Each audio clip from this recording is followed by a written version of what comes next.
how I usually like to start these conversations is really about an individual's journey. And usually when I speak to people, they're building something or working on something that is going to dedicate a lot of time, right? Sometimes it's their life's work, right? Is really what when I chat with people, they're working on something that big for them personally and for them in the community. Talk a little bit about the journey, man, and what it was like and what the vision was like to start our own. Yeah, man. I've said the journey is a long one when creating like the concept of our own. I grew up with my dad and my grandparents, my dad's parents, but I really like me and my grandfather had like a real deep relationship. He Hmm. was like real big on Marcus Garvey, Malcolm X, James Baldwin, like the Harlem Renaissance, and just a lot of philosophers, master teachers from back in the day. So we always had these conversations, or more so, I hope he listened when I was younger, Hmm. and it fully Right. resonate with me until like I got a little bit older and when we had start having like more grown up man conversations. One thing I did admire about this, like my grandparents, and this my family in general, and the block we lived on in Carson, California, was they was just givers. My grandfather was extremely strict, but he had the biggest heart. And the entire block we lived on was a very like communal effort. Everybody just looked out for one another, took care of each other. You know, that type of energy gets instilled into you to where like, okay, this is who you become. So Hmm. as I got older and went to like off to college, I always started figuring out like, okay, how can I give back? And then I started working at group homes at a young age. And what I realized and discovered that I was able to relate to the kids because I wasn't too much older than them. I was able to speak the same language, play hoops, listen to the same music, dress pretty similar, but I was able to relate in a way that they was open and willing to share their life experiences and their traumas. And I was able to get information that their therapists at the times couldn't get out. After a year of working with them, I'll get it probably in the first 2 weeks. Right. But then I Wow. was able to really find what's going on and help them. So I started really like diving into it a little bit more like, hey, I'm doing like some real good work. How can I like add on to this? And I just, got my college degree in like psychology, sociology, went towards working in more fields and different versions of mental health for like 13, 14 years, from bio homes, group homes, foster homes, schools, kids on the spectrum, and just trying to really figure out how to like solve problems. Like that was just my thing. I decided to like move to New York to kind of get away from LA a little bit 'cause I felt like I outgrown it.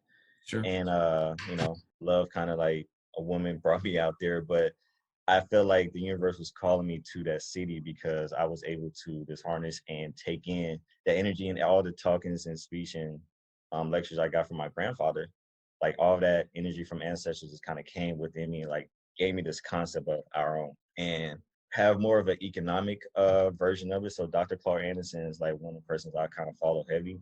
And the Powernomics, his book's called Powernomics, and how he breaks down the different five pillars, but how everything's kind of focused around economics and then solving the community around that. So I know I wanted to figure out how to solve problems, create programming, consistent, sustainable programming within our communities, but also provide these opportunities. So once I started jotting down what our own could potentially be, I moved back to LA because I figured it was a little bit easier on the first concept I wanted to do, which was seed and soil. Like I know I wanted to always take like a whole body approach, focus on the mental, the physical, and just emotional health. I know with my own personal story and my life story, like I became my own case study.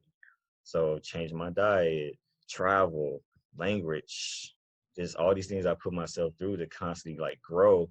I seen the change from how I used to be Right. and how I am now. So I figured like if I could get to say even like kids in the group homes or high school kids a little bit sooner and give them this information and be consistent with it, I'll be able to see some type of growth and change within their life. Because even the field I worked in, I had to work with a kid for a year Mm. and probably tell that kid like, hey, when you get upset, man, take a deep breath, count to 10, do something.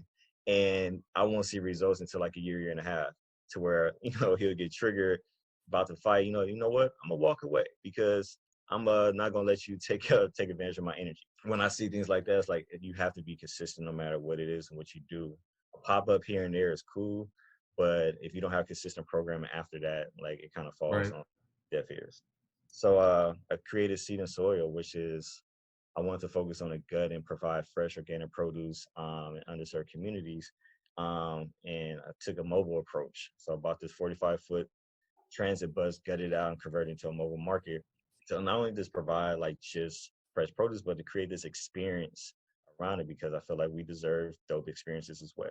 Just because we're Yep. in the served communities, it doesn't mean like we don't like nice things or dope experiences. So Hmm. created this vibe, and it was a good hit for like 3 4 months before I really got to promote it out there. And then the universe spoke and like, oh yeah, you know what, I'm gonna just blow this engine up and just stop all what you doing.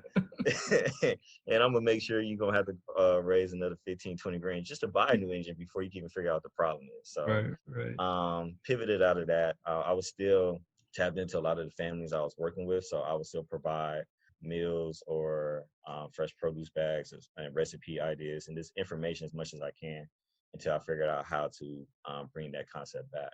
So yeah, it brought me to like LA. After that, went towards like getting back to the youth and kind of creating like this full program. Hmm. And Hmm. I was like, okay, and that's where Be Right Back kind of came. Scaled back a little bit. Like my first time traveling was in 2008. I went to Turks and Caicos. Blew my fucking mind. Beautiful Like, place, man. man, like my screensaver on my IBM computer at the time was clear water, white sand. I'm like, man, this shit's not real. And my aunt, she was a traveler of the family, and she got married out there. So she's like, yo, you have to come, get your passport, and just come. I'm like, all right, fine, whatever. I Yeah. get out there, baby powder, sand, clear water. You seeing fish in the ocean. The people though was just amazing. The food and the culture was just Hmm. amazing. It Hmm. shifted my mindset so quick that I just became like I just started traveling, getting passport stamps all over the place. Mexico, here, there, like this Yep, was yep. going. But what I seen from that, it was starting to allow me to continue to grow and open and expand my mind and see like, yo, there is more out there than what I had just within my bubble. So I went to Cuba one time in 2016 and was inspired by that trip so much that I created this program called Be Right Back. And Be Right Back is a 12 to 16 week program where we teach underserved youth, high school youth, about not just travel but culture, language, financial literacy, like Right. currency exchange, wellness, and take them on dope experiences outside their neighborhood Yep. and just expose them to this different things that they feel they don't have the opportunity. Create partnerships like with, for example, we went to Nike and we had a whole day there, but it wasn't just about learning about shoes and the players that they know about. It's about like, yo, these are different jobs that runs this engine, like the Right. marketing department, sales, social impact. And these are different things you could jump into with your creative ideas and just like giving them like, oh, I didn't even know that was a job or a thing. Having their minds just expand and open up on that. We provide them a passport, then we take them on a trip abroad. So the very first trip in 2019, we took kids to Cuba. Wow. Wow. 6 young men to Cuba for like 5 7 days. Everything was paid for the entire program. Like I was able Wow. to That's great. raise funds. It was really difficult because I had to sell a concept that hasn't been proven yet. Sure, sure. Um, like I had no quantitative data. Like I had nothing, just based off like previous research and like I feel in my own personal case study. So yeah, Be Right Back was dope. This year we was actually supposed to go to Egypt with 7 young men and 7 young women, Hmm. but COVID kind of Obviously, like yeah, shifted yeah. that a little No, man, bit. it's the one thing that we travel is such an important and just an important thing for everybody, man. And it sucks that we have a year wasted of kind of like inspiration being sparked, right? And people traveling, like what happened to you when you went to Turks or when you went to Cuba, like something happens to our brains when we travel, right? Like it Absolutely. just sparks something in us and it opens our minds to just different way of life, right? Like things are Yeah. different, like different cultures. Like it's such an important thing. I think that I wish we all could experience, right? And I wish there was a way where in high school, like it's mandatory that the school sends you somewhere, right? Every student gets to travel, right? I think it's such an important aspect that Oh, it's coming. Like I'm I'm working on ways to yeah, scale it no, to man. get it there. It needs to be accessible, right? It needs to be like almost like a federal program where Yeah, the I schools agree. get funding to where it's like, look, I mean, obviously they work within organizations like you to create programs around, traveling to certain areas and actually embracing the culture and actually learning things and getting stuff done, right? Obviously those things need to be put in place. But there's so many people that never leave where they came from, right? like Absolutely. until they're like 20, 18, right? What's 19. Like, crazy? You know what's crazy though? Not to cut you off. Like when I lived in New York, there were some people that I came across that never left the borough, that never left Brooklyn. And I'm right. like, yo, well, Manhattan's just across the bridge. Like, you don't want to go there? It's like they never went there. And it's just a train ride over. And when I even come like, my neighborhood out here in LA, it's like, yeah, some kids never been to the beach. Some kids never left it Percent, right. 5 mile radius. And it's like, Mhm. fuck, man, it's like your mind is only focused and trapped in on this one location. Yeah. Yeah, So, no, it's well, tell me a little bit about how you're working on doing that, right? Like, is it, getting out and raising funds for that specific program that takes individuals to, different countries to learn well, different cultures? it's more about just opportunities. So like the travel component and all that stuff is a version of it, but like the overall scope of Be Right Back is to essentially like, excuse me, kind of like leave your mindset and just like shift your mindset a little bit, but get exposed and opportunities to different career paths. So like right now, for example, like Thursday, internship program starts. So what Hmm. I have Hmm. done during this time is still work with the schools and work with as many kids as I can during this COVID via Zoom or whatever, but create an internship program that connects to different companies. So I have this company called Client Boost, advertising marketing firm that agreed to do a 10-week internship where we provide kids like MacBook Pros and iPhones because that's essentially what he, at the CEO, he needed to kind of create this $1 million a month business. And Right, he's going to give them all the skills and tools that he developed to make this business successful to kids that are 17, 18 years old and potentially give them jobs after the program or assist with getting them a client so they can make their own money and they keep 100% of profit, but still be there as a mentor. right. So Huge. it's creating these pipelines to these opportunities is more so like what I'm excited about. Like starting with like the prerequisite version of like that. Let me just teach you about like financial literacy. I had a young man that was 24 years old. He worked for Merrill Lynch, but he created this program called Hustlenomics using Nipsey Hussle's lyrics to educate the youth in inner cities on financial literacy. Like if it's vertical integration, profit loss statements, like all these things, but we're using something that they're able to relate to and put it in a form that makes sense. Like these kids was like they blew my mind. Cause we this one program we created this burger stand, and they was able to use some of like the terms that was given to them and give a presentation and sell us why this burger stand is going to be better, innovative, or whatever the case is, and make it successful. So just imagine if that was something that was just consistent amongst a lot of underserved inner city communities. We'll be able to learn a little bit more and just dive into different fields and industries at a younger age. So that's what these companies I'm working with. Like there's a fabrication build company. That internship program starts in January, but that in itself doesn't have that many black people within that industry, let alone women in that industry. So we're creating a Right. program for black women, young black women, to dive into what it means to learn about sketch, fabrication and build, design, Hmm. architect, Right, right. and dive into that industry because it's something like, I have a lot of young women that are big on their artists, Hmm. and they don't know that being in the art world, you can use your creativity in different 100%. ways. Right. So it's like just giving them those opportunities and creating the pipeline to employment, entrepreneurship, and this business is where I'm excited about. So that's No, where it's it's, going. The yeah, biggest thing I want to do is like create this academy, and I'm working on that right now with a few real estate developers. hmm, What it potentially looks like. Obviously, it takes a lot of capital, so I'm gonna have to sure. figure out what that looks like in the Like, you future. mean like But a actually physical location? yes, Mm, multiple ones in the city. So like different wow. spots where that's not too far from different schools, inner city schools, and figure out how to kind of create this. I would say like my version of Soho House, but Mm. for high schools or probably like kids that are 18 fresh out of high school. I mean, man, there's so many closures of, like, malls, right? And sort of Right. these different co-working space, going into traditional buildings where, maybe restaurants were, or, where, shopping center was, and turning that into co-working spaces. that's maybe a spot where you don't have to build something new, right? You just go Exactly. change something that's empty, right? And that's not even being rented out, and just totally innovate that into something Right. that what you're talking about.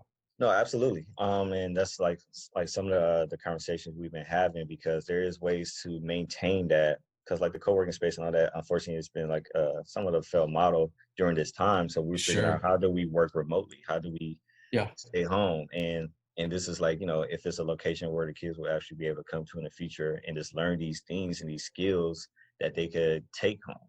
Also, Right. like, one thing I've also is a problem is the kids that we work with, like in the Crenshaw district, like South Central, Inglewood, Watts, Compton, Mhm. you know, the schools are still short and running low on budget. Like Right. laptops is a problem. Sure. No, for sure. Internet Yeah. is a problem. So where like, even the kids that's in my program that starts on Thursday, like they're all receiving brand new MacBook Pros It's because we know like unbelievable. they don't have right. That's unbelievable, bro. I That's already have a huge. MacBook Pro, but I then know, right? That's huge. No, I mean, that is such a, but I think that it's important to understand that what opportunities that they have, though, right? I think sometimes we get lost in that just because you're from maybe an underserved community in America, right.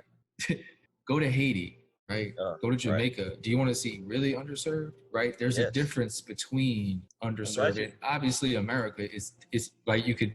It's tough because you can drive 5 miles and see $1 million homes, right? And you right. feel like defeated in a way.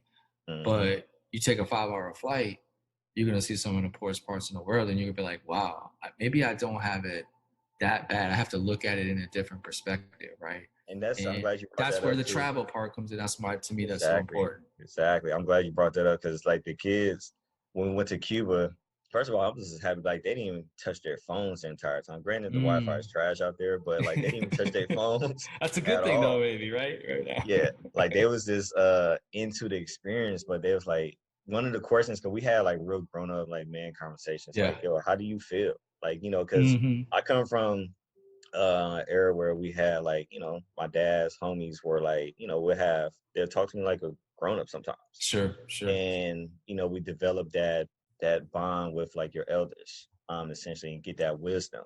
Hmm. We're kind of Hmm. losing that in this generation a little bit, but we really just had real deep conversations and develop the question around what is your perspective of this land, you know Mm. um to what may look like extremely poor poverty, no internet lights, people like the Right. outside hanging out Yep. is something that they're used to but it makes them happy, versus you living in your neighborhood with palm trees around, but it's considered like the hood or the ghetto back home. Like, let's look at the perspectives and develop like, your different perspective on the outlook of this. And, their minds are just blown this on a lot, man. And it's like those six young men all improve in their grades. They Oh all man, you changed their improve. life, bro. Something Yeah, like something like that will change somebody's life. You know. they got internships, like they're working on jobs. Like one started a business already, so we're mentoring him on how to like get the paperwork and everything in place. Right. It's just like now like they feel like there's more I can do because I've Hmm. seen more, Yep. so absolutely. And that's just one of the programs we have. Our own is like an umbrella of all these Yeah, different man, that's beautiful. initiatives underneath Talk because about like more of them. Yeah, give us an idea of so we what some of them. so my boy Butter, I like I said, like every program essentially that's under our own, I put myself through. So I became a runner Mm. when I moved to New York, tapped into 5Ks, 10Ks, half marathons. Hmm. And I started just doing these things like, oh yeah, this is kind of cool. But when when I go back home, you just start looking at statistics again with what's going on within like the black and brown community. Heart disease is high, Hmm. hypertension and diabetes, Right. all these things are extremely high, and you see the lack of access to like yoga studios nearby or Hmm. gyms or run clubs or whatever. So my boy buddy, like he decided to start running in a neighborhood where you don't see people running in groups, Mm. Right. unless it's something like negative going on. So he started doing it, and then friends started joining in. So by the time I moved back, I reached out to him like, "Yo, this is something I'm into, and I can't be a thought leader in every space, like Of course. but I would love to partner with people that are thought leaders in their spaces that have their own community, and we figure out how to do and grow all of this stuff together and working with each other. to kind of Right. kill that stereotype that black people can't work with each other. It's annoying. Um, but yeah, he started this run club called Keep It 100, and I partnered with him on it to where we figured this how to like grow it and scale it and just bring access and make it fun. Like our slogan for our own is like make purpose popular, and it's Hmm. like as much as we could, we're doing something great, but we're also having fun doing it. So people who wouldn't normally run in the heart of like South Central or Inglewood or whatever Right. Right. are now running their first 5Ks. We had like I think 20 some people run their first full marathon last year, early this year. Wow. Last year was the same thing. So now people are joining this group or this club and focusing on running, but it's also focusing on their health. They're getting their bodies moving. They're taking their health a little bit more seriously. And when you start going down that road, you start like, well, hell, like, let me start eating a little bit different. Let me drink more water. Let me start down a rabbit hole and learn how to become a little more healthy. Yep. So we're doing different parts on how we could just make our communities a little bit healthier. If it's the seed and soil, if it's keep it 100, if it's be right back, how do we create this ecosystem of opportunities, health, wealth, and just grow and Hmm. just like scale it from there? That's How another do thing. you find the students or the kids or the people that get involved? Is it through the schools? Is it through do you tap Yeah, into the group homes that you worked at yeah. previously? So like previous group homes and stuff like that, relationships I have, but like one of persons that I go to a lot is my boy DJ. Went to college with him. We both had like the same like mindset when it comes to like really trying to help the kids. But we have like a very like youthful approach. Like, he's around my age, like 36, 37, but we're still relatable to the kids. We have fun, we joke, we do whatever, but they respect him. And he runs an after school program at Dorsey High School in connection with Crenshaw High School as well. So these are schools that's directly in the inner city, underfunded schools as well, and we just do what we can. So he has a real connection with all the students at these schools. So he's able to see like who essentially like may benefit from this program right now, and just keep on adding kids to each program. What I like how we choose the kids is like we're not focusing on like you got to have a 3.0 to get into this program. We want to know, do you really need it? Like, one of the kids that we had in our program, he recently like lost his father before we started the Be Right Back program in 2019. Upward bound student, focus, really handle his business, but he lost his father. And it was something that he needed brotherhood surrounding him. His mom was extremely appreciative because that helped him get through that process. It helped him get through that grieving Right. process. DJ, he's really connecting. It allows us to like really choose the right kids, which is dope. So, and as well, we were connected with like different school districts. Yes, like I said, like our previous jobs, different group homes or organizations like that. I'm able to like tap into the youth and not just only high school. We focus on middle school as well as elementary as well too. How has fundraising been for you? What's that process been like? Have you gotten better at it? Has it been less difficult as you put the programs together? Is it easier to speak about them and get people involved? How has it's always difficult, man, for startup nonprofits, right? It's always difficult, that part. Yeah, man. You ain't lying about difficult. Bootstrap a lot of the programs in the first couple years, still sometimes. Because we're considered like a small nonprofit, grassroots organization. We have to show proof of concept a lot. So when it comes to like reaching out for funding from these large corporations, I don't mind being vetted because Of we're vetted course. hard either Yeah. because it also helps like me grow and see what these companies are looking for and how to like add. Like I'm extremely open when it comes to that. The problem is like, yeah, sometimes it just doesn't happen. We'll give them everything and we'll get praise like, oh my God, you guys are doing something amazing work. The impact is out of this world in comparison to like larger organizations that we just give millions of dollars to. And I was like, yeah, I agree. I'll take a million. And sometimes it just doesn't pan out that way. And maybe it's because of like the reach. If I was like just throw something out there like NAACP, they've been around since like the 60s, whatever. They have a lot of reach, so big companies were like, all right, like this makes sense. Let's just give them $1 million here and there in Hmm. comparison to like us that we don't have like I would say like that reach yet, but our impact shows that once more funds are able to come in, that we're able to grow and scale at a large rate. Because look at what we're doing with a little bit of nothing. Coming to these companies, it's difficult. One of the approaches I would say that we have taken is somewhat like an agency approach, that we create activations within our communities as well around the programming that we have. So if it's like meditation and yoga or running or whatever, we create these large activations that brings a lot of people out. For example, this past February, we did like a 5K in the heart of South Central. It has never really been done on that level before, where we actually shut down streets and run through a neighborhood where people don't run through, they run around. Mm, Um, mm, so we changed that narrative. We brought people out like, we partnered with Nike on that. So Nike pretty much took care and like, gave us money and funded so we could put that on. We partnered with the city of Los Angeles as well to like get the permits and everything approved.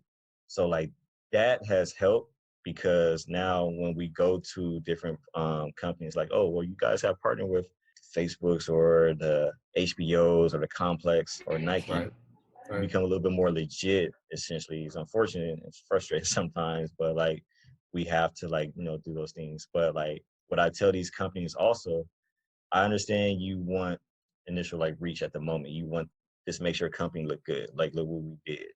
But I try to hold them accountable. Like, look, consistent programming. If you're really about change and growth and social impact, we need consistent programming in these communities. And we're one of the organizations that's doing it. So you want us to continue to, if you're really about it, like support us financially so we could continue to make this bigger and better besides just a one-off, like, yo, here's 50 grand, use this money to activate and put our name behind it versus like, here's 50 grand, continue doing what you're doing and reaching more of your community members so we could like just continue to scale this out. So yeah, fundraising is difficult. We work with different like companies that support us. We've received, I would say, more grants this year during COVID than last year without COVID, which is crazy. Is that usually like through foundations that you would get the Yeah, grants from? Yeah. it'll be from foundations. It'll be from like we got a grant from like different cities like Long Beach, or it'll be through like this large companies like a Nike, like a Complex, like a Mm-hmm. Network. Mm-hmm. So yeah, Mm-hmm. these companies will like use their funds, and like I would say we received more this year because of what a lot of things has happened in the beginning of the year. We George Floyd, Breonna Taylor, like a lot of these things that became extremely publicized, and everybody wanted to like tap in, like how can we help and assist this community? Like what can we do? So yeah, a lot of money was tossed around. Unfortunately, like a lot of it went to the same 5 or 6 Right. organizations, Right. unfortunately, but well, not unfortunately because it's still good, but like a lot of the grassroots organizations that are doing like real work sometimes gets overlooked. I think we received more this year as well because there was no distractions. I'll talk a lot. Me and my business partner Lee Johnson, we talk about this a lot. Where because of COVID, the world shut down. We was able to be still. We was able to see things. We was able to react and respond. We wasn't distracted with sports, wasn't distracted with shopping, day parties, or anything like that. We was Right. just seeing these things, and it was in our face every day, which it has always been. But like we're hyper focused on it now. So now everybody's more focused on creating solutions. So Seed and Soil actually came back during COVID more so because like the kids and the families we work with, we wanted to make sure they was taken care of because a lot of them lost their families lost paychecks right away. Like, and it was Right. hard getting Right. unemployment, stimulus checks wasn't getting sent out right away. So food was a shortage. Like it was hard to like figure that part out while still keep lights on, while still keep a roof over their head before they had all these programs in place. So we brought that back and we was just going around and got word, and then word passes around like, oh man, next thing you know we're have a full operation where we're delivering food throughout Los Angeles from like all over the place within like a 20-mile radius. To date, I think we're delivering somewhere amongst like 25,000 meals more Wow. Wow. to like this families in need. And I want to focus on the delivery component because it's still like the bus. how do we get to the people? Because sometimes a lot of what I realize, a lot of families don't have the transportation to get to a food bank. They don't Right. have Right. the time essentially to probably stand in line. And because of COVID, it's like the risk is just there a little bit more. So we created a safety system where we're packaged up the food, fresh produce, and this is like also like recipes. This is all immune boosting foods, especially within our community, because what did they say? Like the Black and Brown community is at higher risk because of underlying issues, which is a whole nother systemic issue around food desert and Yep. all things. So, you know, here's some fresh produce, here's fresh fruit, here's Mm-hmm. herbs, here's Mm-hmm. spices, here's all these things that you can need, but also here's the recipes for 5 different things you could do with all the things that's just, the ingredients that's in this bag. It just went over pretty well to where like Danny Green from the Lakers jumped on board. You know, of course I was excited. I'm a Laker fan. Even though I was mad he missed that 3 in game 5. Like, come on, brother. We didn't have to go to game 6. But yeah, like he jumped on board and helped us continue our mission. A lot of other people started jumping on board. So we started receiving a lot of funds to support that program, which was dope. And then when those companies start supporting that, they start seeing all the other things that we do. Mm-hmm. It's like, oh, let's just support Right. Right. the entire program. Like you guys are actually doing some good work. You guys have what Be Right Back. You creating these opportunities and doing this, even during like COVID and Zoom and all that. Like, wow, like let's support that. Oh, you have these run clubs and you're focusing on people getting healthy. Like, let's Mm-hmm. support that. You know, meditation. We created like a digital series around healing, around going inside. So we have sound baths, breath work, Pilates, like all these tools that we shot in digital takeaways to just give. And like recently we I like being creative and innovative and just like I said, being relatable, but also Yep. making purpose Yep. popular. So I was talking to my partner around voting this year. And voting is a hard task in our communities at times. One, because we focus this on the presidential elections like every 4 years, right? Right. Right. But I'm big on voting locally, Locally. Yep. and no one at times it's very difficult to like, yo, who's on the ballot? Like your LA County supervisor, do you know who this person? Do you know your district attorney? Do you know these people who are actually we have direct access to? We can hold them more And that's the accountable. people who will affect your lives, like day to Exactly. day, more than the president ever will. Exactly. So like how can we again get to the people, make this cool, and so they will tap in a little bit more. So we I struggled in the past on propositions. I would walk in there, I'm like, huh, I did not do my damn research. I'm filling this out Yeah. Yeah. like a Yeah. SAT Scantron, like Yeah. man, A, B, I don't even know. And they only give you like one line, like, yo, if you vote yes for this is what it means. But there's so much history and context towards each proposition that you have to really like study for and do your research. Because So they intentionally word it absolutely. difficult too, right? To make it a little bit like we just had one here, man. And the first two bullet points, I was like, oh, I agree with these totally. And then the third one was like, I disagree with this totally. So I Yeah. have to answer no because they try to sneak this third bullet point in that Hmm. is totally contradiction the first two bullet points, right? But if you only read the first or second one, you might not even Exactly. read the third one, you know, and then you just hit yes and you're voting and you voted yes on something that actually you should have Against voted your no favor. for. Yeah, it's Absolutely. crazy. So like Horrible. with that we created this visual album called Make Purpose Popular. Idea came late at night. Call, me and my business partner talked about it. Like in 2 days, we reached out to friends with the idea for them to do like their research. Here's some. We rewrote each proposition, put it all on our website to where like you could fully like understand it a little bit more.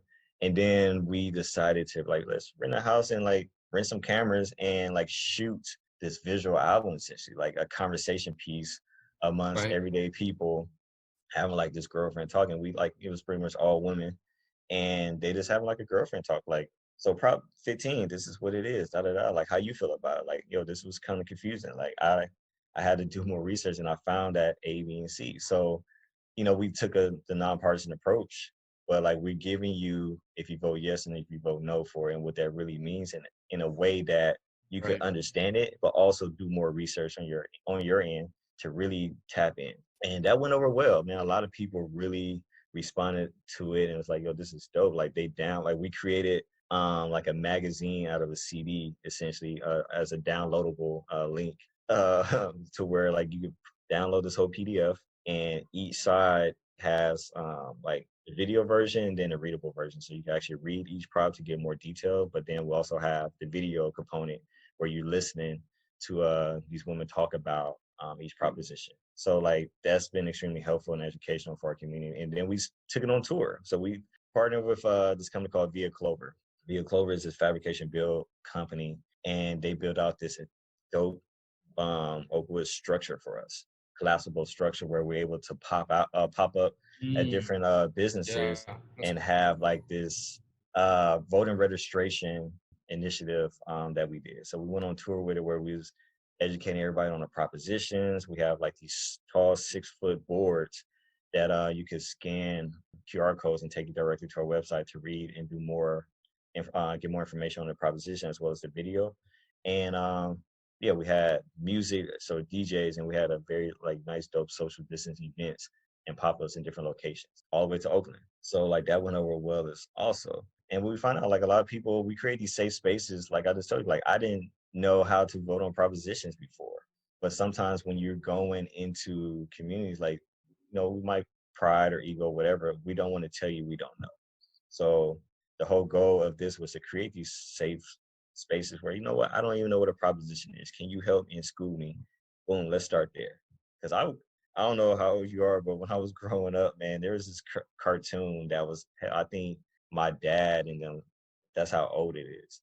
But it's like the cartoon of a bill, like I'm just a bill, standing on Capitol Hill, and it kind of went through this whole process of what a bill was. Oh, yeah, yeah, yeah. I remember now. I know what you're talking about. Exactly. Like how, like some, we need to bring that back and figure out how to make that a Mm-hmm. new version. Mm-hmm. Yep. Because like that in itself, like even at a young age, like I just remember the song so much that I knew how to, I knew what a bill was just based off the song.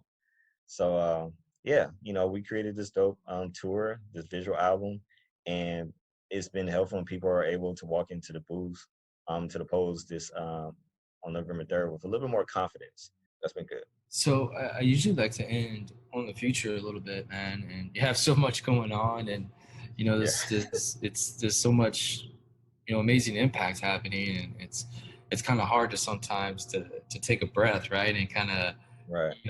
almost like pat yourself on the back a little bit. I think sometimes you need to do that, right? And be like, we're doing some good stuff. Let me breathe a second and let me kind of say congrats to myself and motivate myself a little more. But maybe in those times of sort of reflection, what do you look like? What are some of the goals and missions that you want to sort of seek for the next, let's say 3 to 5 years for the organization? Yeah. One, let me just go back. Like, thank you for that. Like, it's very hard to pat yourself on the back. Like, it's like I find myself at times like, yeah, preaching, like, yeah, we have to like do these things, but we don't have like a big team. So like when I say Right. when we doing all these things, it's literally like 3 to 4 of us that's doing everything from itemized budgets to decks. The Right. whole visual album, I learned how to do sound and record it and mix it. My business partner shot everything on an RE camera. We rented these like, lights and everything. So at times it becomes hard to celebrate self. One, because I'm always looking forward. I'm always thinking like what the next thing is going to be and how we can scale and have bigger impact, because I'm seeing what we're doing with a small group of kids or community members, but I don't want it to just stop there. I want to take over all of Los Angeles at some point and like provide, like you said, like how do we create a mandate program within the school system that every kid is allowed to travel? Like that's part of Right. what I'm trying to do as well. Like bring and Be Right Back, essentially a different version of it into the schools, because I did Yep. a Yep.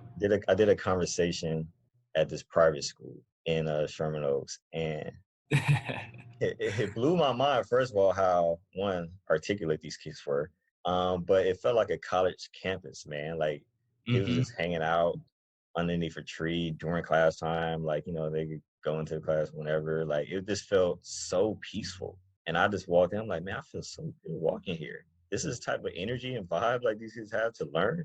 And then you see, like, some of these private schools have end of the year senior trips abroad. Yep. You know, Yep. they have these robotic programs at the school. They have all this access that allows them to dream big.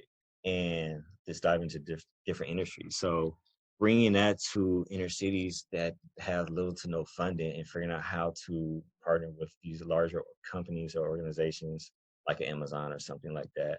I like to create consistent, sustainable program where kids, I know when I'm here or not here, is a system in place where people are able to thrive. So how I see the organization in the future is this owning and taking full control of like what it means to be like healthy and well, whole body, and that's creating consistent larger impact. So be right back with scale into the schools. It was scale and outside of schools and have connections to so many different companies where we're able to pipeline kids into different internship opportunities, so they could get first hands-on experience at an early age. Like I didn't start my growth unfortunately until like 26. Right. It's when Yeah. like things start Yeah. shifting for me, but imagine if I was, I'm not saying like my parents or nothing didn't do a good job. It's like my dad taught me as much as he can. He comes from a different generation where he worked, retired from a good job, and that's what his path is on. My grandfather, before he transitioned, was on the same thing. He worked 30 plus years, never missed a day at work, and was able to provide for his entire family, bought homes, and retire and live a good life until he transitioned. So when it comes to like me, of course, my dad, like, man, I really don't understand what you do. Like, you're not working, but you're still able to pay bills. I'm like, first of all, I created a nice savings account, Dad. I'm responsible, to where I remove myself from my job to focus on my program because this is what I want to do for the rest of my life. Like this, I want Yeah. to It's your grow life's out. work, bro. It's your life's work. Yeah, like this is my legacy. I want to grow it as much as I can and leave something back. Like when it comes to all the programming, at the end of the day, it's just like how I'm gonna just scale it to kind of make it sustainable and grow it where kids are able to grow through this and get hit with so many opportunities that like, it's just endless. So I have a lot of few things written down I can't fully share, some Yeah, some no worries. NDAs, some NDAs in place. But yeah, like guaranteed probably like next year I'll be able to come back and shoot you an email like, yo, so here's all the things. The full 3 to 5 year plan that finally was finalized at the end of this year, I'm waiting on. So Awesome, man. Well, I appreciate you taking the time, man. It's inspiring what you and the small team are up to, right? But I mean, damn, to accomplish everything y'all do with just such a small team is so impressive, man. And just keep grinding and just keep staying focused and don't lose track of the mission, man, and the vision that you've already built, right? You've already had some great successes, right? And it's just building on top of that. So absolutely. just keep up It's the amazing work, man, and have a great rest of this year, and obviously a great rest of 3 decades. right. And I appreciate that, man. Like, thank you for allowing me onto your platform and share my story. Like, oftentimes, like I struggle with this talking because I'm always working. I'm always like my Sure. mind Yeah. literally is Yeah. like, and Yeah. plus I'm the man behind the scenes. Like, I don't put myself out there. Like, I highlight other people Yep. so Same. much. Like, I think if you go to my Instagram page or just you'll see everybody on there except myself. Yeah. Because like I want to empower everybody, but also I want everybody to figure out how we could really work together because we really need this engine. Like our own essentially is not built to compete with anybody. It's to kind of collaborate and create this endless opportunities for everybody because I can't do everything. Do I run? Yes. Do I want to run a run club or scale that myself? I can't. I can't be doing this and then doing that and teaching yoga and doing all these things as Right. well as like, preparing vegan meals and dropping them off everywhere. Like it's impossible for me. But I do know thought leaders that have dope, amazing energies that are doing amazing work and we can collaborate and work together and circulate our wealth of wisdom with each other and really pour it out to the world. Yeah, I appreciate you allowing me to just like, come out and just share. Yeah. No, it's great. Refreshing. This is Yeah, refreshing. it helps, man. It's a little bit of therapy sometimes too to just kind of take a break and just let loose a little bit, let have a mental party, you know, Absolutely. and just riff a little bit. So I appreciate you taking the time.